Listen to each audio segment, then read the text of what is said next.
I was cheated, mocked, and treated like a joke at our anniversary, so I quietly took everything back.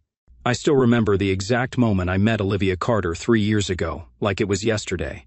My life was a mess back then. My apartment had turned into a swamp because the guy upstairs decided to leave his bathtub running, like some kind of absent-minded idiot. Water poured through my ceiling, soaking everything I owned, and I was left with no choice but to crash at my best friend Marcus's place while the repairs dragged on. That's where she walked into my world, Olivia, his younger sister. I was sitting on Marcus's lumpy couch, sipping a cheap beer and feeling sorry for myself, when she breezed through the door. She was stunning, long dark hair, bright green eyes that seemed to sparkle, and this confident smile that hit me like a punch to the chest. She didn't just walk into a room, she owned it. "You must be the flood victim," she said, her voice teasing but warm. I laughed despite myself. She sat down next to me, closer than she needed to, and started asking me questions about my ruined apartment, my job, my life, like she actually cared. It felt good, you know? Like I was the only guy in the world worth talking to. We hit it off fast. Within a week, we were texting nonstop, and by the end of the month, we were dating. Olivia had this way about her, this magnetic pull that made people notice her, want to be around her. At parties, she'd be in the middle of the crowd, laughing, telling stories, her hands waving as she talked. Guys would hover, offering her drinks, and girls would hang on her every word. I'd watch from the sidelines, proud she was mine, but also a little uneasy. She's just friendly, I told myself. She loves the attention, but she's with me. And from the outside, we looked perfect. Me, the steady guy with a decent job, and her, the dazzling woman who lit up every room. I'd take her out to dinners, hold her hand and feel like I'd won something big. She'd lean into me, whisper something funny, and I'd think, this is it. This is what people dream about. But even back then, there was this tiny voice in my head, quiet but nagging, wondering why she always needed every eye on her. I ignored it. Love makes you stupid like that. The first few months were a blur of excitement. She'd show up at my place, once it was fixed, with takeout and a bottle of wine, and we'd talk for hours. She had this effortless charm, this way of making me feel special, like I was the center of her universe. But looking back, I can see it wasn't always real. She'd flirt with waiters right in front of me, laughing it off when I'd frown. "Relax, babe, it's just fun," she'd say, and I'd let it go. She'd cancel plans at the last minute, leaving me waiting, but then she'd flash that smile, and I'd forgive her instantly. I told myself it was fine. She was lively, spontaneous, the opposite of boring old me. I liked that about her. At least, I thought I did. People would tell me how lucky I was, how Olivia was one of a kind, and I'd nod, grinning, because yes, she was. But that magnetic pull she had, it wasn't just for me, it was for everyone, and deep down I think I knew that from the start. I'd lie awake sometimes, listening to her breathe next to me, wondering if I was enough for someone like her. She was always chasing something, attention, excitement, the next big moment, and I was just me, steady, reliable, the guy who paid his bills on time and didn't make waves. But she'd roll over, throw an arm across my chest, and I'd push those doubts away. She chose me, I'd tell myself. Out of everyone, she's here with me. And for a while, that was enough. 3 years ago, when we met, I thought I'd found the woman I'd spend my life with. I thought I knew her laugh, her quirks, the way she'd light up when she talked about her dreams. But now, looking back, I realize I didn't know her at all. I saw what I wanted to see, and that was my first mistake. Looking back, the signs were always there, staring me in the face. But I was too caught up in Olivia to care. From the very beginning, she had this way of treating my time like it didn't matter. Like I was just some guy waiting around for her to show up whenever she felt like it. Our first real date, I remember sitting at this little Italian place, the one with the red checkered tablecloths, checking my watch every 5 minutes. I'd gotten there early, nervous but excited, wearing a shirt I'd ironed just for her. She was supposed to meet me at 6:30, but by 7, there was still no sign of her. I texted her, nothing. I called, no answer. Finally, at 7:20, she strolled in, hair messy like she'd just rolled out of bed, smiling like it was no big deal. "Sorry, babe, got caught up with Sabrina," she said, sliding into the seat across from me.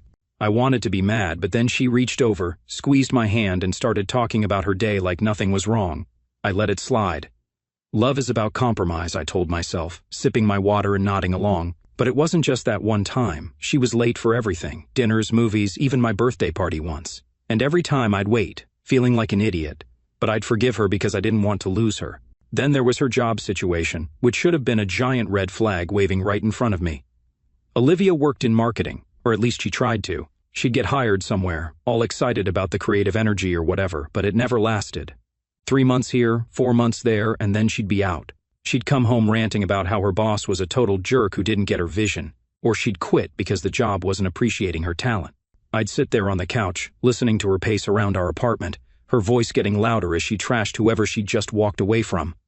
"They're all idiots," she'd say, tossing her hair like she was above it all. I'd nod, try to calm her down, maybe suggest she stick it out next time.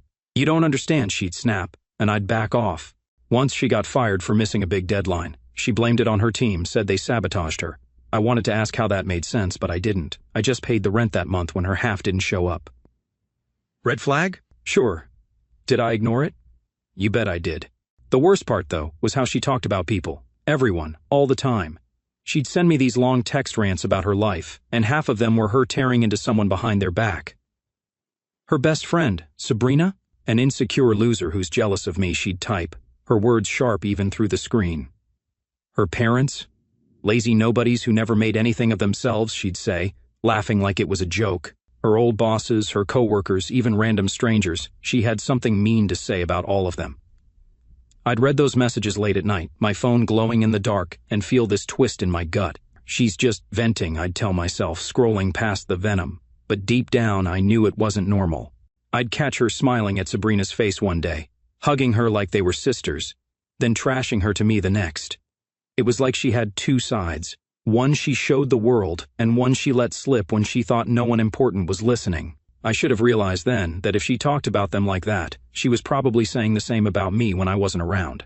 That thought hit me sometimes, late at night, but I'd push it away. She loves me, I'd think. She wouldn't do that to me. I was blind, wasn't I? All those little clues, the way she'd flake on me, the way she couldn't keep a job, the way she cut people down like it was nothing. They were screaming at me to wake up, but I didn't. I'd sit there, watching her laugh at her own stories, her eyes bright with that wild energy. And I'd tell myself I was lucky. Lucky to have someone so alive, so bold, even if she made me feel small sometimes. I'd compromise. I'd wait. I'd listen. Because that's what you do when you love someone, right? You bend a little. You make excuses. You tell yourself it's fine, even when it's not. Looking back now, I can see it all so clearly. Every missed date, every job she lost, every nasty word she threw around like confetti. The signs were there from day one. I just didn't want to see them.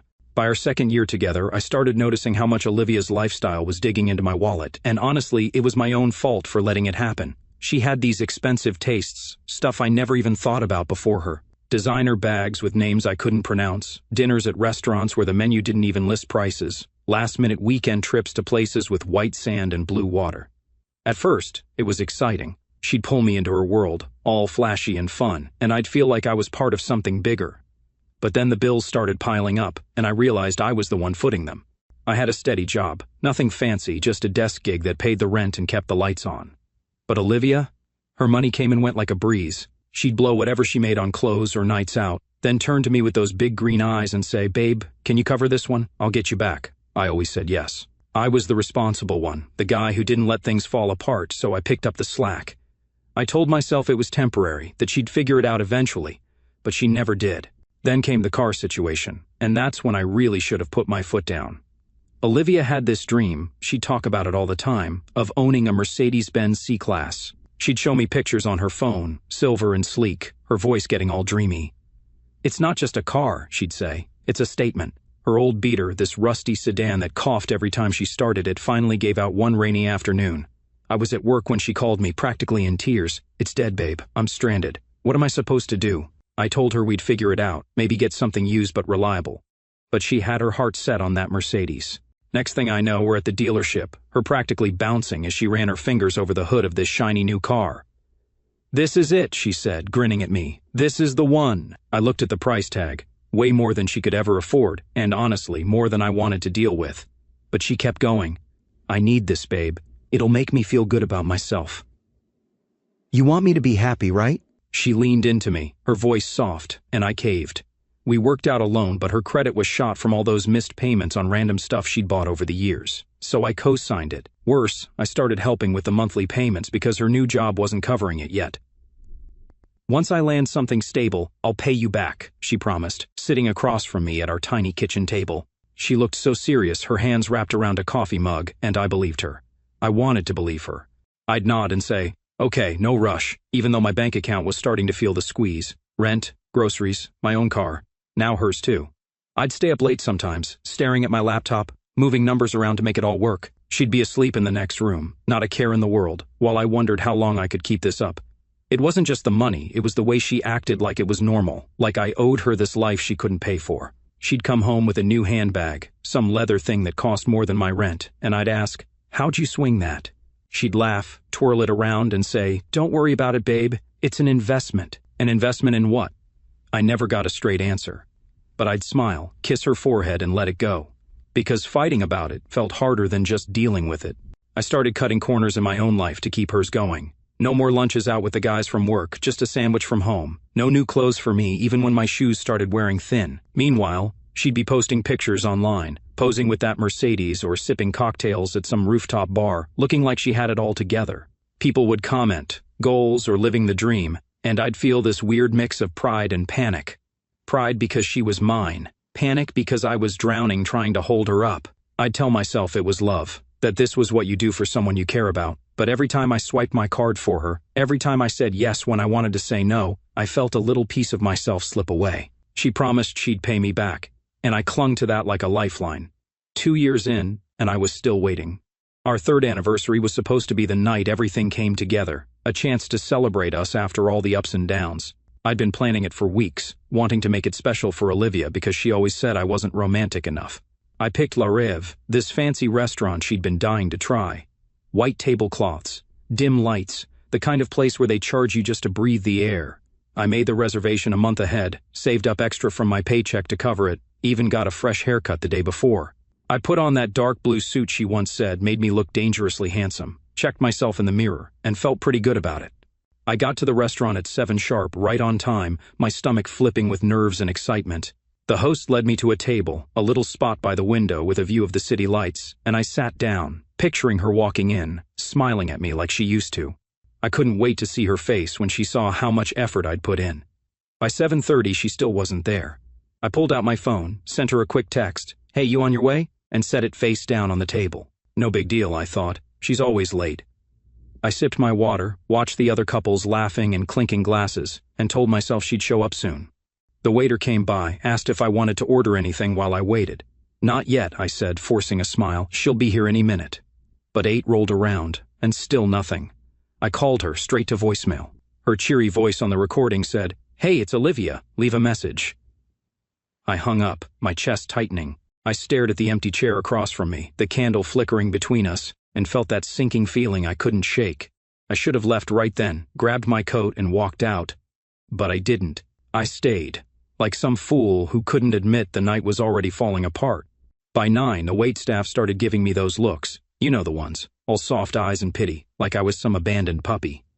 One of them refilled my water without me asking, and I mumbled a thanks, my face burning. I kept sitting there, checking my phone every few minutes, telling myself she'd have a good excuse. Maybe her car broke down again, or she got stuck in traffic. I'd wait a little longer, just in case. The restaurant hummed around me, people eating, talking, living their lives, while I sat frozen, holding on to this dumb hope. Then, at 10, the doors swung open, and there she was, Olivia, finally. But she wasn't alone. 3 of her friends trailed behind her, all loud and giggling, their faces flushed like they'd already been drinking somewhere else. She spotted me, waved like it was nothing, and sauntered over with them in tow. "Hey babe," she said, dropping into the chair across from me like she hadn't just made me wait 3 hours. Her friends, some guy named Noah, a girl with pink hair, and another I didn't recognize, pulled up extra chairs, crowding our table. They were tipsy, laughing too loud, acting like this was their night, not ours. I stared at her, my mouth dry, trying to figure out what to say. "You're late," I managed. She just shrugged. "Yeah, we hit a bar first, lost track of time, you know how it is." I didn't know how it was. I'd been sitting there alone while she was out partying without even a text. Before I could say anything else, she leaned back, smirking, and said it loud enough for half the restaurant to hear. "See? Told you he'd still be here, like a pathetic puppy." Her friends burst out laughing, this sharp, cruel sound that cut right through me. Noah, this smug guy with a stupid earring, grinned at me and said, "Damn, she wasn't kidding. You're trained real good." The girl with pink hair snorted into her hand, and the other one cackled like it was the funniest thing she'd ever heard. I just sat there, silent, my hands clenched under the table, feeling every eye in the place turn toward us. Olivia laughed too, tossing her hair like she'd scored some big win. I looked at her, the woman I'd spent 3 years loving, the woman I'd dressed up for, waited for, and saw something I hadn't let myself see before. She wasn't just late. She wasn't just careless. She was humiliating me, right there in front of everyone, and she didn't even care. The night I'd built up in my head was gone, shattered by her words, and all I could do was sit there, the pathetic puppy, watching it happen. I didn't say a word after Olivia dropped that pathetic puppy line. I didn't yell, didn't flip the table, didn't even let my face show how much it stung. Like a knife twisting in my gut. Her friends were still laughing, their voices bouncing around the restaurant, and she just sat there, smirking, sipping the cocktail Noah had ordered for her, like this was all some big game. I could feel the heat creeping up my neck, the shame of it all, but I kept it locked down. I wasn't going to give her the satisfaction of seeing me break. The waiter came by again, hovering near the table, probably wondering if this mess was worth his tip. I caught his eye, gave him a tight smile, and said, "Another drink, please." My voice was steady, calm, like I was just some guy enjoying his night. He nodded and scurried off, leaving me there with Olivia and her circus. Inside, though, my mind was racing. What the hell was I doing? Why was I still sitting there, taking this? They kept going, ordering appetizers, fancy little plates of shrimp and some cheesy bread thing, chattering like I wasn't even there. Olivia barely looked at me, too busy laughing at Noah's dumb jokes or flipping her hair for the pink-haired girl's Instagram story. I watched her, really watched her, and it hit me hard. This wasn't love. Not anymore. Maybe it never was. She'd turned our anniversary into her stage, and I was just a prop, a sad, stupid prop she could mock to make herself look big. My drink came, a whiskey on the rocks, and I took a slow sip, letting the burn settle in my throat. "You okay, babe?" she asked at one point, her tone half teasing, half bored. I nodded, said, "Yeah, fine," and she went right back to ignoring me. That's when I decided I was done, not just with the night, but with her, all of her. I waited for the right moment. They were distracted, arguing over who'd get the last shrimp, when I pushed my chair back and stood up. "Be right back," I said, casual as anything, and headed toward the restroom sign. My heart was pounding, but my steps were steady. I passed the bathroom door, kept walking, straight through the kitchen, where a cook glanced at me funny, and out the back exit into the cool night air. I didn't stop. I didn't look back. The street was quiet, just the hum of cars and the distant buzz of the city, and I pulled out my phone. Marcus picked up on the second ring. "Hey man, you good?" he asked, his voice groggy, like I'd woken him up. "Pick me up in 10, I said, giving him the cross streets a block away from Milrev. "Everything okay?" He pressed, but I just said, "Yeah, just come get me." He didn't argue. Marcus never did when I sounded like that. I hung up, leaned against a brick wall to wait. I stood there, hands in my pockets, the whiskey still warm in my chest, and pulled up Olivia's number on my phone. My thumb hovered over it for a second, thinking about all the times I'd called her, waited for her, begged her to care. Then I hit block, just like that. No big speech, no dramatic goodbye, just gone. Marcus's beat-up truck rolled up a few minutes later, headlights cutting through the dark. I climbed in, slammed the door, and he looked at me, eyebrows raised. "You gonna tell me what's up?" he asked, pulling back onto the road. I stared out the window, the city lights blurring past, and said, "Not yet." He nodded, turned up the radio, and drove. I didn't feel free, not then, not with her words still echoing in my head. But I felt something else, resolved, maybe. Like I'd finally taken a step I should have taken years ago. Walking out of that restaurant wasn't loud or messy, but it was final, a silent execution of everything we'd been. But I wasn't done, not even close. Sitting in Marcus's truck, my mind started spinning, piecing things together. All the money I'd sunk into her, all the lies I'd swallowed, all the ways she'd played me. I wasn't going to let it end with me slinking away. She'd humiliated me, sure, but I had years of her careless words, her broken promises, stored up like ammunition. I didn't know exactly what I'd do yet, but I knew one thing. Olivia Carter wasn't going to walk away from this unscathed. She'd built her little kingdom on my back, and I was about to burn it down, quietly, carefully, but completely. Marcus dropped me off at my place, and I thanked him, promising I'd explain later. I walked inside, flipped on the lights, and sat on my couch staring at the wall. The night replayed in my head, her laugh, Noah's smirk, the pity in the waiter's eyes. But it didn't break me, it fueled me. She thought I was a puppy? Fine. This puppy was about to bite back. That night, after Marcus dropped me off, I didn't sleep. I couldn't. My head was buzzing, replaying Olivia's laugh, her pathetic puppy jab, the way her friends cackled like I was nothing. I sat on my couch, the room dark except for the glow of my laptop, and started digging. I wasn't just walking away, not this time. I'd spent 3 years propping her up, and now I was going to take it all apart. She'd built her shiny little life on my money, my patience, my silence, and I was done letting her get away with it. I grabbed a beer from the fridge, cracked it open, and got to work, checking everything I still had access to, every piece of her I could reach. It wasn't about yelling or fighting in the moment anymore. It was about hitting her where it hurt, quiet and cold, like she'd never see coming. First up was her car, that damn Mercedes she'd begged me for. I'd been stupid enough to co-sign the loan and even dumber to keep making payments when her stable job never materialized. I logged into my bank account, my fingers shaking a little as I pulled up the autopay setup. There it was, $1,450 a month, straight from my checking to hers, keeping that car on the road. I called the bank's 24-hour line, waited through the annoying hold music, and finally got a tired-sounding guy on the other end. "I need to report financial manipulation," I said, keeping my voice flat. I explained how I'd been pressured into covering her loan, how she hadn't paid a dime despite her promises. "I'm canceling the next transfer," I told him. He asked a few questions, typed some stuff, and said it would be flagged for review. By morning, her payment would bounce, and that car was one step closer to repossession. I leaned back, took a swig of beer, and felt a grim kind of satisfaction. She loved that thing, paraded it around like it proved she was somebody. Let's see how she liked it when the tow truck showed up. Next, I opened my phone and scrolled through years of her voice messages. I'd saved them all, mostly because I'm lazy about clearing my inbox, but now they were gold. Olivia had this habit of venting to me, long, rambling recordings where she'd trash everyone in her life. I tapped play on one from last year, her voice sharp through the speaker. "My boss is such a creep, thinks he's hot stuff because he's got a corner office. I could do his job better blindfolded." Another one about her best friend Sabrina. "She's so pathetic, crying about her breakup like anyone cares. Get over it." And then one about her parents, her tone dripping with disgust. Their embarrassing failures, never made a single smart move in their lives. I listened, my jaw tight, realizing how blind I'd been to let this slide. She'd sent me dozens of these over the years, probably thinking I'd never do anything with them. Well, she was wrong.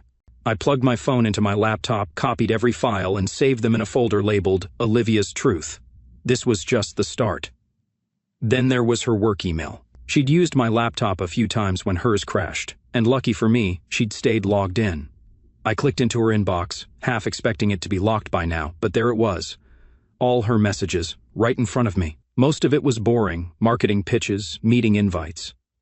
But then I found the good stuff. She'd been using her company account for personal endeavors, like emailing some side hustle she'd never told me about, selling overpriced skincare junk to her friends. Worse, there were chats with a coworker where she called their boss a spineless creep and bragged about slacking off. I screenshotted everything, my heart pounding as I pictured her face when this came back to bite her. I wasn't sure how I'd use it yet, maybe a little anonymous tip to her HR department, but it was mine now, and that was enough. By morning, the first domino fell.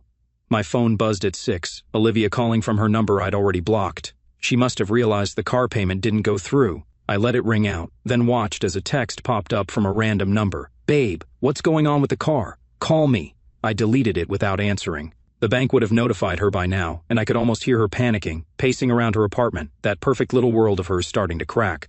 I stood up, stretched, and looked out my window at the gray dawn creeping over the city. This wasn't over, not by a long shot. I'd spent years letting her walk all over me, but now I had the upper hand. Her car, her job, her precious image. I was going to dismantle it all, piece by piece. Olivia Carter's collapse had begun, and I was just getting started. I woke up to my phone buzzing like crazy. 78 missed calls, all from Olivia, piling up since I'd crashed around 4. I barely slept, my head still spinning from the night before, but seeing those notifications lit something up in me. She was freaking out, and I hadn't even done much yet. I rolled out of bed, grabbed a coffee, and sat at my kitchen table, scrolling through the mess she'd left me. Voicemails, texts from random numbers. She must have borrowed someone's phone after I blocked her. Each one more desperate than the last. "Babe, what's happening with the car? Why aren't you answering? This isn't funny. Call me." I didn't reply. Not a word. I just sipped my coffee, letting her stew in it, knowing every unanswered message was another crack in her perfect little bubble. She'd humiliated me at La Rev, laughed in my face with her idiot friends, and now the fallout was starting. This was just the beginning. First thing I did was send one of those voice clips, the one where she called her boss a spineless creep, to an email I'd found in her work inbox. It was some coworker she'd ranted to before, but I made sure to accidentally copy her boss on it too. I kept it simple, anonymous, no trace back to me, just forwarded the file with a subject line. Thought you should hear this. By noon, my phone pinged with a new text from her. What did you do? I just got fired.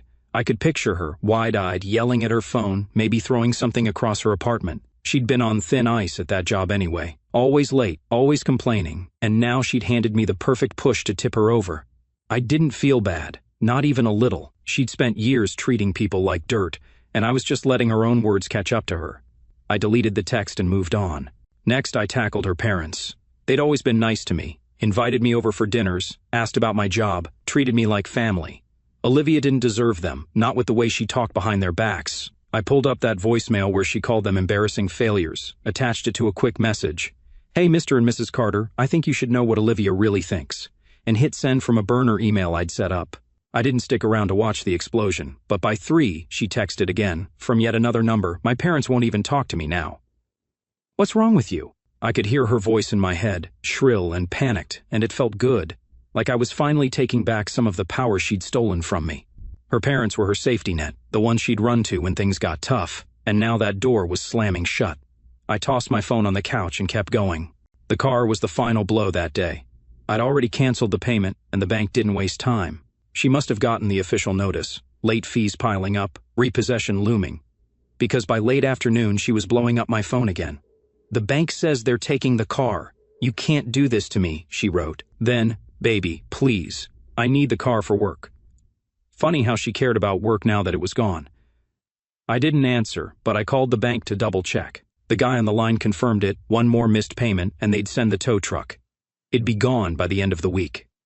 That Mercedes was her pride and joy, the thing she flashed around to prove she was better than everyone else, and now it was slipping through her fingers. I hung up, leaned back in my chair, and let out a long breath. 3 years of footing her bills, and this was what it came to, her begging me to fix what she'd broken. By night, Olivia was in full meltdown mode. The texts kept coming, a flood of them, each one wilder than the last. What did you do?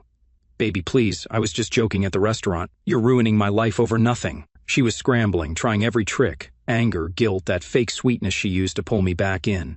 I read them all, one by one, my coffee going cold on the table. She thought she could charm her way out of this, like always. But not this time. I'd heard her real voice, the one she saved for when she thought no one was listening, and I wasn't falling for the act anymore. I didn't respond, not once. Silence was my weapon now, and it was driving her crazy. I could almost see her pacing, crying, maybe screaming at her friends to help. But they wouldn't. They'd laughed with her at me, but they wouldn't lift a finger when the tables turned. She was alone, and I was making sure she felt it. The fallout had begun, and I was just warming up. By noon the next day, I was ready to cut the last threads tying me to Olivia, and I started with her stuff. She'd left so much at my place over the years. Clothes, shoes, those fancy designer bags she loved showing off. It was all scattered around my apartment, like she'd marked her territory, a silk scarf on the couch, a pair of heels by the door, a bottle of her overpriced perfume on my bathroom sink. I used to think it was cute, like she belonged here with me, but now, it just made me mad. Every piece of it was a reminder of how much I'd let her take over my life. I grabbed some big black garbage bags from under the kitchen sink, the thick kind you use for yard waste, and started piling it all in. No neat folding, no careful packing, just grabbing and stuffing, letting the anger push my hands. A leather purse worth more than my rent, into the bag. A stack of her tight dresses she'd worn to impress strangers, tossed in, crumpled up. I didn't care anymore. She didn't deserve the respect I'd given her for so long. I worked fast, moving room to room, my heart pounding as I cleared her out. Her makeup bag, full of lipsticks and powders I probably paid for, went next, clattering against a pair of sunglasses she'd borrowed from some boutique and never returned. I found a box of her old photos under my bed, smiling with people she'd probably trashed behind their backs, and I didn't even look twice before dumping it in. The bags filled up quick, heavy with her junk, and I dragged them to the front door, lining them up like I was evicting her ghost. I stood there for a minute, breathing hard, looking at the pile. 3 years of us, reduced to trash. It felt right. She'd treated me like garbage, so why should her stuff get any better? I wiped my hands on my jeans, grabbed my keys, and loaded the bags into my truck. I knew exactly where they were going. The drive to the local landfill was quiet, just the hum of the engine and the rattle of her things in the back. I didn't turn on the radio. I didn't need it. My head was clear, focused, like I'd finally woken up from some long, stupid dream. The landfill was a few miles out of town, a big stinking mess of dirt and garbage. When I pulled up, the guy at the gate barely glanced at me. $10, he grunted. I handed him the cash, nodding toward the bags. He waved me through, and I drove in, parking near a pile of old tires and broken furniture. I got out, hauled the first bag from the truck bed, and slung it as far as I could. It landed with a thud, splitting open a little, spilling some of her clothes into the muck. Good. I grabbed the next one, then the next, throwing them harder each time, watching them disappear into the heap. Her perfume bottle rolled out of one, shattering on a rusty car door, and the sharp smell mixed with the rot around me. I didn't stop until every bag was gone, my arms aching, my shirt sticking to my back with sweat. I stood there, hands on my hips, staring at the mess I'd made. She was trash, and now her stuff was right where it belonged. By 6, my phone lit up with a call from an unknown number. I let it ring, already knowing who it was. It went to voicemail, and a minute later I played it back. Olivia's voice came through, hysterical, almost screaming, "Where is my stuff? I went by your place, and it's all gone. What did you do?" She was crying, her words breaking apart, and I could hear the panic, like she couldn't believe I'd actually done it. I deleted the message, my finger steady on the button. She must have gone to my apartment while I was out, probably banging on the door, expecting me to let her in like always. Not this time. I'd changed the locks that morning just in case, and I wasn't playing her games anymore. She called again, twice more, but I didn't pick up. Her stuff was gone, just like my respect for her. Buried in a landfill, rotting with everything else she'd ruined. I drove home, the truck empty now, and sat on my couch, cracking open another beer. The apartment felt bigger without her junk cluttering it up, quieter too. My phone buzzed with one last text from her. "You're a monster." I read it, let it sink in, then deleted it.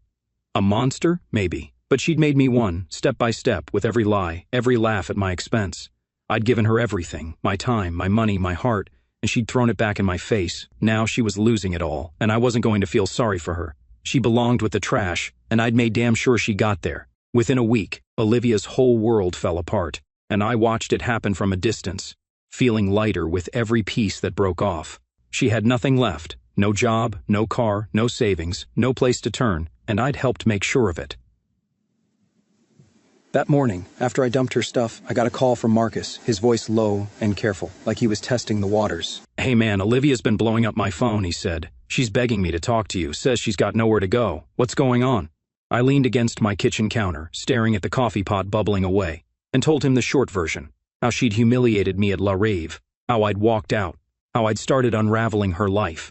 He didn't say much, just listened, then sighed. "She's my sister, you know, but she's been a mess for years. I told her to deal with her own crap this time. That was it. No lecture, no guilt trip. Marcus knew her better than anyone, and even he wasn't stepping in to save her." I thanked him, hung up, and poured my coffee, knowing another door had just closed on her. Her job was long gone by then. That email I'd sent to her boss, her own words calling him a spineless creep, had done the trick. She'd texted me about it nonstop that first day, screaming through my phone that I'd ruined her, but I hadn't heard anything since. I figured she'd given up on that front, probably too busy scrambling to care about a job she'd never liked anyway. The car was next to go. The bank didn't mess around. By Friday, I got a confirmation call that the Mercedes had been repossessed. I could imagine her standing on the street, watching some guy in a tow truck hook it up, her yelling at him like it would change anything. She'd loved that car more than she'd ever loved me, and now it was back at some lot, waiting for someone else to drive it. I didn't feel a shred of guilt. She'd leaned on me to keep it, promised to pay me back, and never did. Let her figure out how to get around without it. Her savings? Non-existent.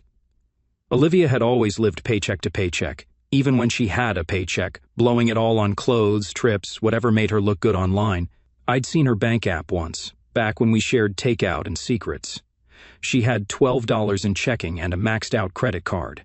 I used to cover her share of everything, thinking she'd get it together someday. But someday never came. Now, with no job and no car, she had nothing to fall back on. Her parents wouldn't help. I'd made sure of that with the voicemail I sent.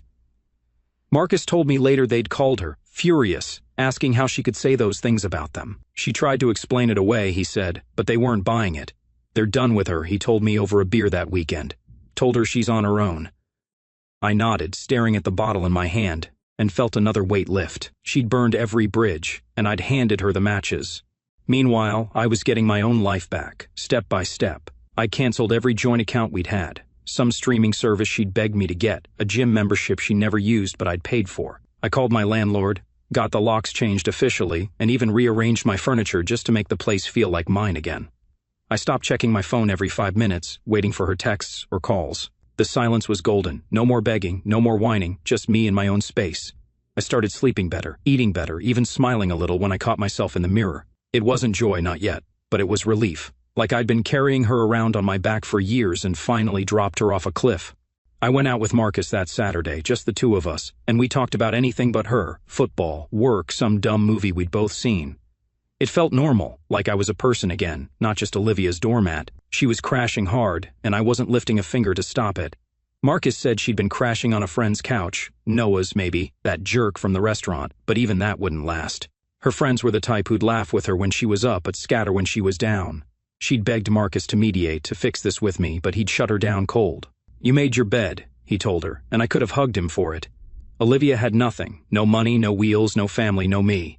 I'd spent years keeping her afloat, and now she was sinking fast. I sat on my couch that night, the apartment quiet, and realized I didn't miss her. Not even a little. She was declining, and I was rising, and that was exactly how it should be. Months later, I was sitting at my kitchen table, eating a bowl of cereal and scrolling through my phone, when an email popped up from Olivia. It was the first I'd heard from her since the chaos settled, and seeing her name in my inbox hit me like a jolt, part surprise, part dread. I put the spoon down, wiped my hands on my jeans, and opened it, not sure what to expect. The message was short, typed out in that careless way she had, like she hadn't even bothered to proofread. "I don't know why you're doing this to me. You're overreacting. I thought you loved me. I miss you." That was it. No apology, no real explanation, just her throwing out words like they'd magically fix everything. I read it once, then again, letting each line sink in. My kitchen was quiet, just the hum of the fridge in the background, and I sat there, staring at the screen, feeling a strange mix of anger and nothing at all. She still didn't get it. After everything, her laughing at me in that restaurant, her leaning on me for years, her losing it all, she still thought she could guilt me back into her life. I leaned back in my chair, running a hand through my hair, and thought about where I was now. The apartment was mine again. Clean, simple, no trace of her left. I'd gotten a raise at work a few weeks back, nothing huge but enough to feel good about. I'd started going out more, grabbing beers with Marcus or catching a game with the guys from the office. And I didn't spend my nights waiting for someone who'd never show up. My bank account was mine too. No more bailing her out, no more watching my money vanish into her hands. I'd even picked up running, something I'd always meant to do, and I'd go out in the mornings, the air cold against my face, feeling stronger every day. Life wasn't perfect, but it was better, way better, without her dragging me down. And here she was, popping up like a ghost, trying to pull me back into her mess with a few whiny sentences. I thought about replying, just for a second. I could have typed out everything, how she'd humiliated me at La Rêve, how I'd sat there while her friends laughed, how I'd spent years paying for her dreams while she mocked me behind my back. I could have told her about the car, the job, her stuff in the landfill, how I'd dismantled her life piece by piece because she'd pushed me too far. My fingers hovered over the keyboard, itching to let it all out, to make her see what she'd done. But then I stopped. What was the point? She wouldn't listen. She'd never listened. She'd twist it around, cry about how I was the bad guy, how she was the victim in all this. I'd seen it before, those big eyes filling with tears, that shaky voice begging me to forgive her, and I wasn't falling for it again. She didn't deserve my words, my time, my anything. I'd given her enough already, so I deleted it. Just like that, I highlighted the email, hit the trash button, and watched it disappear from my inbox. No hesitation, no second thoughts. It felt good, clean, like scrubbing a stain off the counter. I picked up my spoon, took another bite of cereal, and kept scrolling. Some dumb meme Marcus had sent, a news headline I didn't care about. Olivia's message was gone, and I wasn't going back to dig it out. She could miss me all she wanted, but I didn't miss her. Not the real her, the one who'd shown up that night at the restaurant, loud and cruel and careless. I'd missed the idea of her maybe, back when I thought she was someone worth loving, but that was over. I'd learned my lesson, and I wasn't unlearning it for her. I finished my breakfast, rinsed the bowl, and headed out for a run. The March air was crisp, the sky gray but brightening, and my shoes hit the pavement in a steady rhythm. I thought about her email as I ran, how it was her last try, her final swing at getting me back. She didn't know why I'd done it? Fine. She didn't need to. I'd done it because she'd shown me who she really was, and I believed her. Finally. That line stuck with me. Something I'd heard somewhere, maybe from Marcus or some old movie. When someone shows you who they really are, believe them the first time. I hadn't. Not for 3 years, but I did now. I picked up my pace, my breath puffing out in little clouds, and felt the weight of her fade with every step. She was the past. I was moving forward. And that was the end of it.